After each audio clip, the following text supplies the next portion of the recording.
The evening air was cool and crisp as Marcus Walker made his way through the busy streets of downtown. He had just finished a long day at his job with the Department of Homeland Security, a job that, while important, often left him exhausted. His mind was still racing from the meetings and paperwork that filled his hours, but now all he wanted was to get home, relax, and enjoy a quiet night. His car, a sleek black sedan, hummed smoothly as it glided over the road. It was the kind of car that fit perfectly in the sea of vehicles on the street. Nothing about it stood out, nothing about it screamed luxury or status. It was a reliable, comfortable car that fit Marcus's style, professional and unassuming. For a man who worked in security, discretion was key. He didn't want to attract attention, and his car helped him blend into his surroundings. Marcus had seen it all in his line of work. He had dealt with dangerous criminals, terrorists, and security threats that most people couldn't even imagine. Yet there was one thing that always lingered in his mind: his race. Despite all the training, the responsibilities, and the skills he brought to the table, Marcus was often judged by the color of his skin. It wasn't something that he liked to dwell on, but it was a reality that followed him everywhere he went. As Marcus drove, his thoughts drifted back to his work. His team had been involved in an ongoing investigation into a potential national security threat. The stress of the job had weighed heavily on him lately, and he found himself longing for the peace and quiet of his apartment. The streets were busier than usual tonight, with cars weaving through traffic and people rushing to their destinations. Marcus was approaching a quiet part of the city when his rearview mirror flashed with bright blue and red lights. His heart skipped a beat. The sudden burst of color startled him. He had been stopped by the police before, but this time it felt different. The patrol car behind him was close, and the sirens blared, cutting through the silence of the evening. Not again, Marcus muttered under his breath as he slowed down and pulled over to the side of the road. The anxiety from the long day and the looming threat of the investigation had already taken a toll on him, and now this.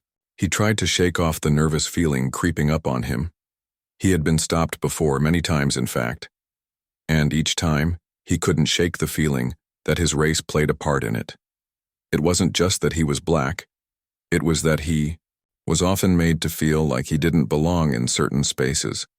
Spaces where people like him, black men in particular, were looked at with suspicion. Even though he was just another driver on the road, Marcus knew that there was always a possibility. He could be singled out. It wasn't fair, and it certainly wasn't right, but it was something he had come to expect. As he sat in his car, he could see the police officers approaching through the rearview mirror. Two of them, both young men, were getting out of the patrol car and walking toward him. Marcus sighed deeply, mentally preparing himself for the conversation ahead. He didn't know what the reason for the stop was yet, but he could already guess that it might have something to do with the fact that he was a black man driving a nice car. The officers approached the car, and Marcus rolled down the window, immediately putting his hands on the steering wheel where they could see them. It was a reflex, born from years of being extra cautious. One officer, a tall man with short curly hair, leaned down to speak to him. "Good evening, sir. Do you know why I pulled you over?" The officer's voice was firm, but not unfriendly.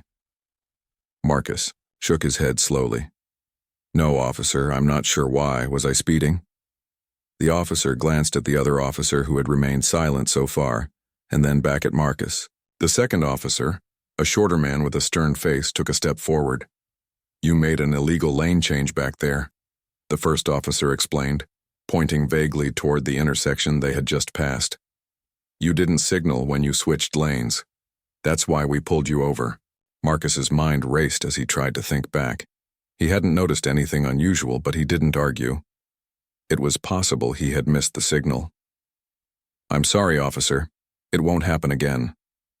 The officer seemed to accept the apology, but Marcus couldn't shake the feeling that there was something more to this stop than just a simple traffic violation. The second officer, who had been standing off to the side, now moved closer. He was looking at Marcus with a curious, almost suspicious expression. Marcus could sense that the officer was sizing him up, but he didn't know why. "Can I see your license and registration, please?" the first officer asked. Marcus nodded and reached into his glove compartment to retrieve the documents. His hands were steady, but his heart was racing. He knew the routine. He had done this 100 times. But something about this situation felt different. Maybe it was the way the officers were looking at him, or maybe it was the quiet tension in the air. Either way, he knew that he had to stay calm. The first officer took the documents from Marcus, glancing down at them quickly before looking back at him. "You live around here?" the officer asked, clearly trying to make small talk. But Marcus could tell it wasn't just casual curiosity. There was an edge to the officer's voice, like he was trying to get more information about him. "Yes, I do," Marcus replied, keeping his voice steady. He wasn't about to let them get under his skin. Not now. Not tonight. The officer looked at the registration again and then back at Marcus. There was a brief pause before he spoke again, this time more seriously. "This car seems a bit expensive for someone living around here. You sure you're the owner?" The words hit Marcus harder than he expected. His jaw tightened and his hands gripped the steering wheel a little harder. He had heard comments like this before, but that didn't make them any easier to deal with. It wasn't just about the car. It was about the assumption that he didn't belong in it, that somehow, because of his race, he couldn't afford a car like this. "I'm the owner," Marcus replied, his voice colder now. "Everything's in order. You can check if you'd like." The officer didn't immediately respond, but he turned and walked back to the patrol car with Marcus's documents in hand. The second officer stayed behind, standing a little too close to Marcus's car, as if trying to make him uncomfortable. Marcus took a deep breath, staring straight ahead. He knew that this wasn't over yet. He had been stopped before, but this time it felt different. Something told him that these officers weren't just checking for a traffic violation. They were looking for something more. As Marcus sat in his car, the seconds seemed to stretch into eternity. He could feel his heart beat a little faster as he watched the two officers at the patrol car. The first officer, the one who had been speaking to him, was now going over his documents with the second officer, who had stayed near Marcus's car. They were talking quietly, and Marcus could sense that their conversation wasn't just about a traffic violation anymore. He glanced at his rearview mirror again. The flashing red and blue lights seemed to blur together as they spun around. It was like the world outside had slowed down. He couldn't help but feel a mix of frustration and confusion. There was nothing wrong with his car, nothing unusual about the way he was driving. Yet here he was, caught in a situation where he felt like he had to prove his worth, prove that he belonged. A few more minutes passed. The two officers were still in their patrol car, seemingly discussing something among themselves. Marcus tried to keep his composure, but inside he was beginning to feel uneasy. It wasn't just the fact that he had been stopped. It was the feeling that something more was at play here, something that had nothing to do with the law and everything to do with the way people saw him because of his race. As he waited, Marcus replayed the earlier exchange in his mind. The comment about the car seemed to stick with him. It wasn't a question about the car's legitimacy or even a genuine concern about the registration. It was an assumption, a judgment based on the fact that Marcus was black and his car was expensive. To them, it was almost like the car didn't fit with the man behind the wheel. That thought stung more than it should have, but Marcus had learned long ago not to let such things rattle him. He had worked too hard to get to where he was, to let anyone, least of all these officers, reduce him to a stereotype. It wasn't just the car either. It was the way they had approached him from the start. His calmness had unsettled them. They expected him to react differently, perhaps with anger or defensiveness. They didn't understand how tired he was, how much he just wanted to get home. He was a man who had spent years building a career, working to protect the very people who might have been suspicious of him tonight. He had been in dangerous situations before, facing real threats to national security. But none of that had prepared him for the discomfort of this situation.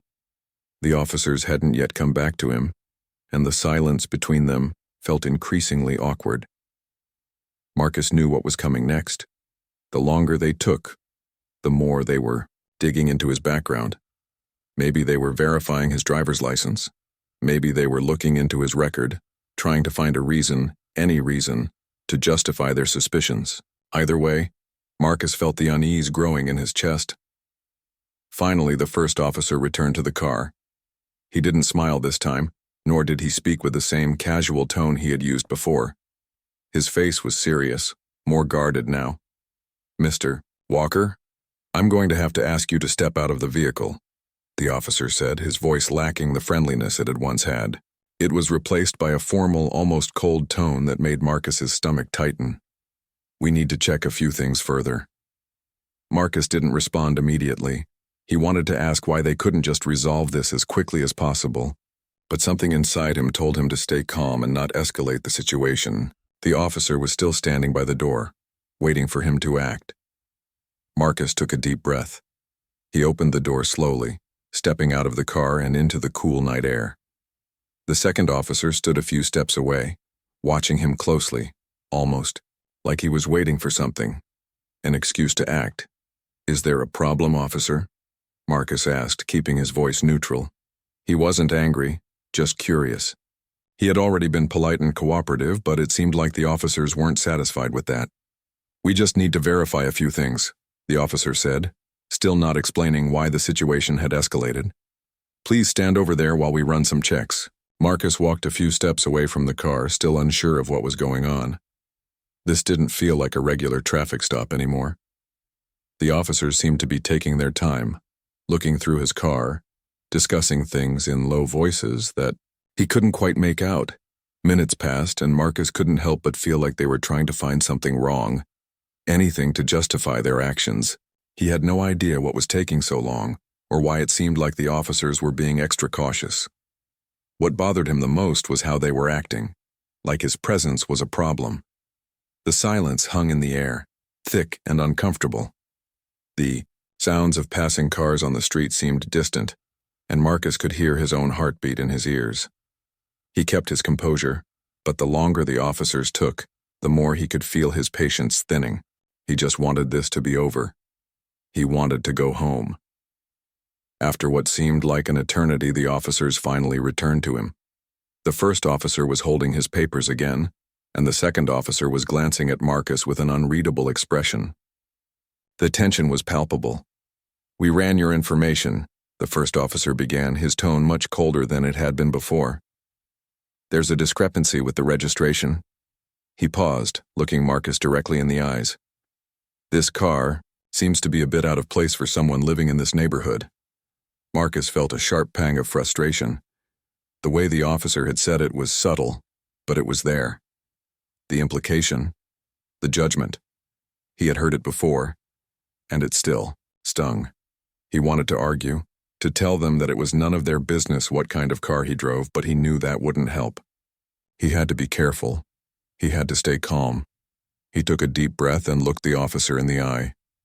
"The car is registered to me. There's no issue with it." The officer didn't respond immediately.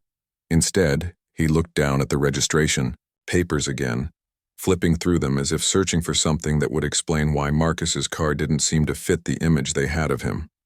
The second officer stood to the side, still silent, still watching. Marcus felt a pang of anxiety in his chest.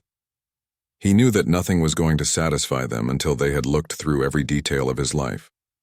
But what could he do? He had already shown them everything they had asked for. After another long moment, the officer finally spoke again, but his words were far from reassuring. "We're going to need to impound the vehicle for further inspection," he said, his voice almost detached.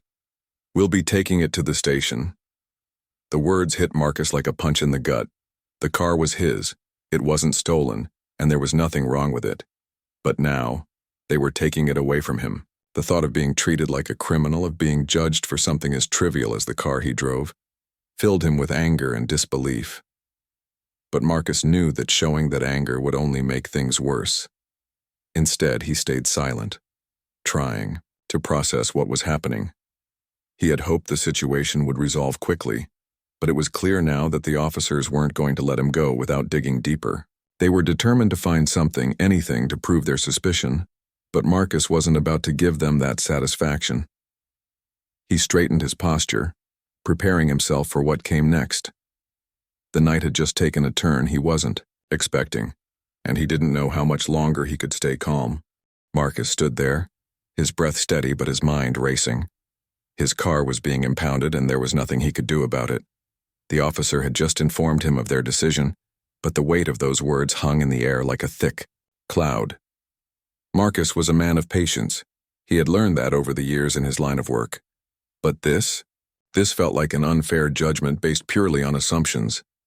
He looked at the officer, trying to remain calm despite the frustration boiling inside him. "I don't understand," Marcus said slowly, keeping his voice even. "There's no reason to impound my car. It's legally registered, everything's in order." The officer didn't respond immediately. Instead, he glanced at his partner, the second officer who had stayed quiet for most of the interaction. The second officer, still standing to the side, eyed Marcus with a look that was difficult to read. It was almost as if they were trying to decide whether or not they should back down. But Marcus knew that the decision had already been made. They weren't going to let him off this easy. "This is standard procedure," the first officer said, his voice still detached, but with a hint of uncertainty creeping into his tone. "We have to take the car in for further inspection." Marcus clenched his fists at his sides, but he didn't raise his voice. He had been in tight situations before, and he knew that fighting now would only make things worse. But the injustice of it all pressed against him like a weight on his chest. He had been pulled over for a minor infraction, and now they were treating him like a criminal. It didn't make sense. He couldn't help but feel that there was more to this than just a simple traffic stop. At that moment, Marcus decided to do something he hadn't planned on. He reached into his jacket pocket and pulled out his Homeland Security badge. He held it out toward the officers, his eyes locking with theirs. "I'm with the Department of Homeland Security," he said, his voice firm but calm. "I'm an agent and I'm asking you to let me go. This is a mistake." The first officer looked down at the badge for a moment, his brow furrowing as he processed the information. He glanced back up at Marcus, his expression changing ever so slightly. There was a flicker of recognition in his eyes, but it quickly faded, replaced by uncertainty. The second officer, still standing by the car, didn't move. He didn't seem to understand the significance of the badge, or maybe he was too caught up in his own assumptions to notice. "You're saying you work for Homeland Security?" the first officer asked slowly, clearly skeptical. His tone was a mix of confusion and disbelief. "You don't look like an agent." Marcus's jaw tightened at the comment. He had heard comments like that before. The judgment that came with being a black man in law enforcement was something he had grown used to, but that didn't make it any easier to swallow. He took a deep breath, determined not to let it throw him off balance. "I do," Marcus said, his voice steady. "I've been with Homeland Security for over 10 years. You can verify my credentials if you want, but right now I need to get going. I've done nothing wrong." The officer hesitated, glancing back at his partner. Marcus could see the uncertainty on his face now. The officers had clearly expected something different from him. Maybe they thought he would get angry or defensive. Maybe they thought they could intimidate him into submission. But Marcus wasn't going to give them that satisfaction. He knew the power of staying calm in a situation like this. It was the one thing they couldn't take from him. "I need to check this out," the officer said, more to himself than to Marcus. He turned away again and walked back to the patrol car, pulling out his radio. Marcus could hear him speaking into it, but the words were muffled and he couldn't make out what was being said. It was clear that the officer was calling in for verification, but Marcus wasn't sure how long it would take. He could feel the tension in the air, thick and uncomfortable. He couldn't help but wonder what the officers were thinking. Were they still doubting him? Were they going to hold on to their suspicion even when the evidence was right in front of them? The wait felt like an eternity. Marcus stood there watching the officer speak into his radio, his mind racing with thoughts. He had been through difficult situations before, but this one felt different. It wasn't just the inconvenience of having his car impounded. It was the fact that, for no reason other than his race, he was being treated like a criminal. He had been pulled over for a minor mistake. But this situation had quickly spiraled into something more. something that felt like an attack on his dignity. Finally, the officer turned back toward Marcus, his face showing a hint of frustration. "I've confirmed your credentials," he said, his voice colder than before. "But that doesn't change the fact that your car is still being impounded for further inspection." Marcus's heart sank. He had hoped that showing his badge would end this nightmare, but it seemed like it wasn't enough. The officer still wasn't backing down. It was as if the recognition of his badge didn't matter at all to them. The car, the situation, it all seemed to be about something else. "I don't understand," Marcus said, his voice now tinged with disbelief. "I'm telling you I'm not a criminal. This is just a routine stop. And you're treating me like I'm someone to suspect. I've done nothing wrong." The officer didn't answer right away. Instead, he simply looked down at the ground as if trying to avoid Marcus's gaze. The second officer, still silent, stood off to the side, his arms crossed. He seemed just as uncomfortable as the first officer, though neither of them seemed willing to back down. It was clear now that Marcus's words weren't going to change anything. After a few long seconds, the officer spoke again, but his tone had shifted. "You're free to go," he said flatly, "but your car is still being taken to the station. You can come by and pick it up later." Marcus was taken aback. The relief of being able to leave was mixed with the bitterness of what had just happened. He nodded, though he didn't feel like celebrating. This wasn't over. The damage had already been done. As Marcus walked back to his car, the officers stood there, watching him. The second officer gave him a quick, almost apologetic glance, but the first officer just stood still, arms crossed, his face unreadable. Without saying another word, Marcus got back into his car, the weight of the situation still heavy on his shoulders. As he started the engine and drove away, he couldn't shake the feeling that something wasn't right. It wasn't just about his car. It was about how he was seen by others. It was about how his very identity had been questioned, simply because of who he was and the color of his skin. As Marcus drove off into the night, he couldn't help but wonder what would happen next. Would the officers face any consequences for their actions? Would they ever realize the harm they had caused? He didn't know. But one thing was certain. This wasn't the last time he would face this kind of treatment. But it wouldn't stop him. It couldn't. The next few days were a blur for Marcus. He tried to focus on his work, but every time he sat down to review case files or attend meetings, his mind drifted back to that night. The more he thought about it, the angrier he became. He had done everything right. He had kept his cool. He had identified himself, and yet he had still been treated like a criminal. The officers had made their judgment based on nothing more than their assumptions, and his race had played a significant role in that. When he wasn't working, Marcus spent his time reflecting on the events, replaying the moments in his head. The way the officers had looked at him, the way they had spoken to him. It all felt so unfair. He couldn't understand why, despite his badge and his position, he was still subjected to that kind of treatment. He had worked so hard to get where he was, and yet in the blink of an eye his identity was reduced to something he couldn't control, the color of his skin. It wasn't just about the officers anymore. It was about something much bigger, a systemic issue that he had seen and experienced throughout his life, both as a civilian and a law enforcement officer. It was about the biases that still ran deep in the hearts and minds of people, even those who wore uniforms meant to protect and serve. It was about the way his presence was always questioned, always seen as a potential threat, despite his qualifications and his dedication to his job. The incident had sparked something in Marcus. He felt a fire growing inside him, a need to take action, to make sure that what had happened to him didn't happen to anyone else. But what could he do? He was just one man.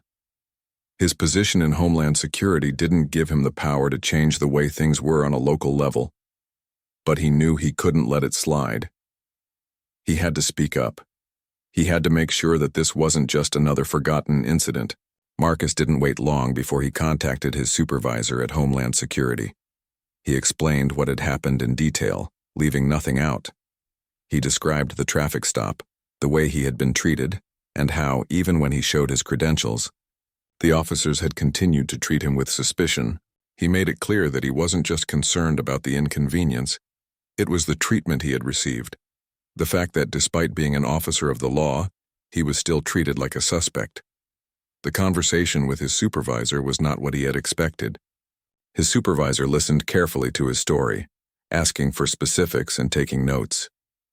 Marcus could tell that his supervisor was genuinely concerned, and that made him feel somewhat relieved. But when the conversation ended, Marcus knew that it was just the beginning of a long process. He had reported the incident, but he wasn't sure what would come of it. Would there be any consequences for the officers involved? Would they be held accountable for their actions? Or would this just be another case that slipped through the cracks? The days that followed were filled with meetings, paperwork, and phone calls. Marcus found himself getting more and more frustrated with each passing day. He had filed the report, but things seemed to move so slowly. It was as if no one truly understood the urgency of the situation. He felt like he was being ignored, like his voice didn't matter. His case was just one of many, and the wheels of justice turned slowly. In the meantime, the officers who had treated him so poorly went on with their lives, probably never even giving the incident a second thought. But Marcus couldn't let it go. He couldn't shake the feeling that he had to do something more, something that would force the system to pay attention. He knew that it wasn't just about his own experience. It was about the larger issue of racial profiling, the biases that still existed in law enforcement, and the need for change. If he didn't speak up, who would? Marcus decided to take matters into his own hands. He began to gather information, talking to colleagues, reading up on similar incidents, and reaching out to others who had experienced the same kind of treatment. He wasn't alone. He knew that now. His story was just one of many, and he wasn't going to let it be swept under the rug. One evening, after a long day at work, Marcus sat down in front of his computer and started drafting an email to the local police department. He didn't know what kind of response he would get, but he felt a need to make his voice heard. He outlined the details of the incident, explained the impact it had on him, and made it clear that he would not stand by and allow such behavior to go unaddressed. He wasn't asking for an apology. He wasn't looking for sympathy. He was demanding accountability. The next morning, after hours of deliberation, Marcus hit send. It felt like a weight had been lifted off his shoulders, but it was also just the beginning. He had no idea what kind of response he would receive, but at least he knew he had done something. At least he had taken the first step. A few days later, Marcus received a phone call. It was from the police department. The person on the other end of the line introduced himself as a member of the department's internal affairs team. He explained that they had received his email and that they were taking the matter seriously. They would be conducting a full investigation into the incident, including speaking with the officers involved. Marcus felt a sense of relief wash over him. Finally, someone was listening. Over the next several weeks, the investigation unfolded. Marcus was asked to give a statement, and the officers involved were interviewed. The process was slow, and Marcus was still unsure of the outcome, but at least he could see that things were moving in the right direction. The police department's response was more than he had expected, and it gave him hope that change might be possible. As time passed, Marcus began to hear back from his colleagues and others in his community. Many of them expressed their support for him and his decision to speak out. Some shared their own stories of similar experiences, and others simply thanked him for taking a stand. It became clear that this issue was bigger than just one traffic stop. It was a problem that needed to be addressed at every level of law enforcement. The officers involved in Marcus's case were eventually reprimanded. While the exact details of the disciplinary actions were kept confidential, Marcus was told that they had been held accountable for their actions. It wasn't the outcome he had hoped for. He had wanted a public acknowledgement of the problem, a more significant change in the way police officers were trained, but it was a step in the right direction. In the end, Marcus didn't walk away from the situation feeling like he had won. There was no real victory in this kind of battle, but he did feel like he had made a difference, even if it was just a small one. He had taken a stand against something that was wrong, and he had done it in the best way he knew how, by staying calm, by being professional, and by speaking up when it mattered most. Weeks had passed since Marcus had taken the step of filing a formal complaint about the incident with the local police officers. The initial shock and frustration of being pulled over and treated unfairly was slowly turning into something else. A determination to ensure that this wasn't just a momentary incident, but part of a larger conversation about systemic issues in law enforcement. Even though the process had been slow and the outcome uncertain, Marcus felt that his actions had sparked something important. He wasn't just fighting for his own dignity anymore. He was standing up for everyone who had ever been wrongly judged or mistreated based on race. As he walked into his office one morning, his phone buzzed. It was a message from his supervisor at Homeland Security. Marcus's heart skipped a beat as he opened it. It wasn't unusual to hear from his supervisor, but this message was different. It was an update about the internal investigation into the officers who had stopped him.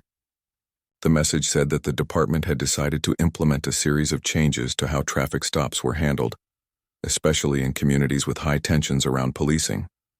These changes were aimed at improving transparency, accountability, and racial sensitivity within the local police force.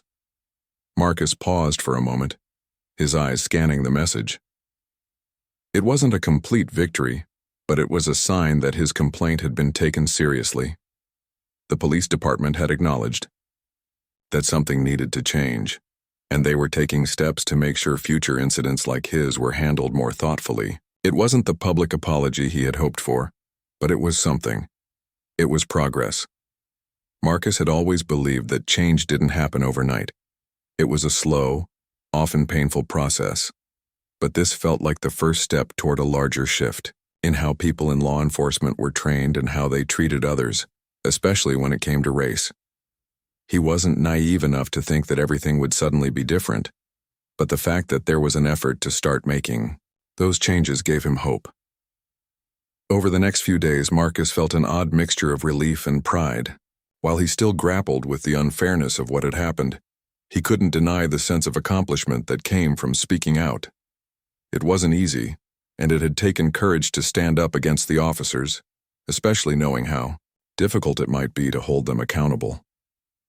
But now, looking at the steps the police department was taking, Marcus knew that his decision had been the right one. As the weeks went on, Marcus continued to hear from others. Friends, family, colleagues, and even some strangers reached out to him to share their own experiences with racial profiling and bias in policing. It was humbling to hear how his story had inspired them to speak up as well. Marcus had always believed in the power of one voice to create change, but seeing that power ripple out and affect others was something he hadn't fully expected. He realized that this wasn't just about him anymore. It was about the broader conversation about justice, equality, and accountability. One afternoon, Marcus sat down at his desk to sort through some files when he received another call from his supervisor. This time it was about the progress of the police department's ongoing efforts to address racial bias in traffic stops and community interactions. The conversation was about policy changes, training programs, and increased community outreach initiatives designed to rebuild trust between law enforcement and the public. Marcus was impressed by the department's willingness to engage in such comprehensive reform, but he knew that these changes had to go beyond just policies on paper. They had to be implemented, understood, and embraced by the officers who would be on the streets making split-second decisions. His supervisor mentioned that the department had asked Marcus to be part of an advisory panel on racial sensitivity and police reform. It was an unexpected honor, but it felt like a natural next step for him. Over the years, he had seen the cracks in the system and felt the sting of prejudice, but now he had the chance to help guide the way forward. The invitation was both a recognition of his experience and an acknowledgement of the ongoing need for change. Marcus had always been a part of the solution, but this would allow him to take a more active role in shaping the future. As the days turned into weeks, Marcus's involvement with the advisory panel grew. He was part of a team of diverse individuals, including other law enforcement officers, community leaders, and activists, all working together to make real changes in how policing was approached in their city. The panel focused on areas like de-escalation tactics, improving communication between police officers and community members, and confronting bias, both conscious and unconscious, that could influence how officers interacted with civilians. One of the most powerful parts of the advisory panel's work was the focus on community engagement. Marcus had always believed that the key to real change was building relationships based on trust. The people who were impacted most by policing needed to have a seat at the table. Through town halls, workshops, and public forums, the advisory panel sought to create open spaces where people could share their experiences and provide input on how things could improve.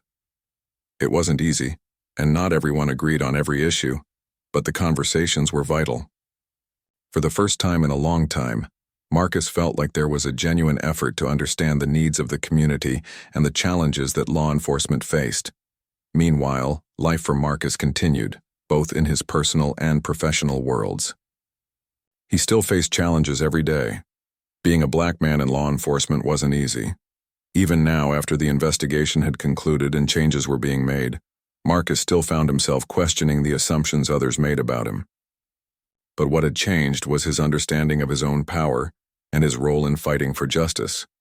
He wasn't just a bystander anymore. He wasn't just someone who dealt with the consequences of a flawed system. He was part of the solution. One evening, as Marcus sat in his apartment reflecting on the journey that had led him here, he thought about the road ahead. The changes that were being made were significant, but Marcus knew there was still much work to be done. He had seen firsthand how deep-rooted bias and inequality could be in law enforcement, and he knew that it wasn't something that would be fixed in a few months or even a few years. Change took time, and it took perseverance. But with every small victory, every conversation, every policy change, every person who spoke out, the path forward became a little bit clearer. Marcus didn't know what the future would hold, but he did know one thing. He wasn't going to stop fighting for justice. The road ahead might be long, but he would walk it, step by step, with the knowledge that each effort brought the world one step closer to the fairness he believed in. And for him, that was worth everything.